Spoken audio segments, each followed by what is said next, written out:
ألف مبروك للمنتخب المغربي الذي فاز على إسبانيا. مبروك الشعب المغربي، مبروك مبروك. أعماق قلبي فرحت وفرحت.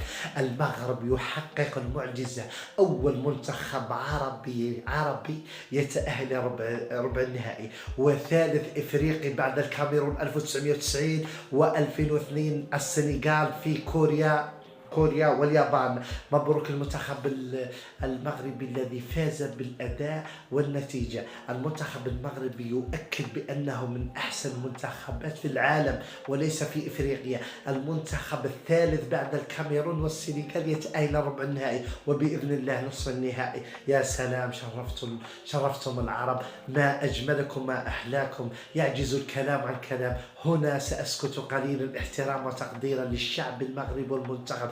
المنتخب المغربي يحقق معجزة كبيرة. المنتخب المغربي يحقق ما لم يحقق أي عربي. المنتخبات العربية عجزت. المنتخب الجزائري والمنتخب السعودي عجزوا عن الذهاب إلى الربع. السعودية 94 والجزائر 2014 البرازيل. للأسف في هذو زوج منتخبات ما قدروش. 1986 تأهلت المغرب إلى الثمن، بس هذه الخطرة حققت المعجزة، فازت على إسبانيا. ما أحلاك ما أجملك والله العظيم. اليوم أنا اللي عجبني بونو شد ركنات الترجيحية كلها. مبروك المنتخب الوطني، مبروك المغرب. المغربي يفوز بالأداء والنتيجة. المنتخب المغربي يحقق نتيجة عظيمة.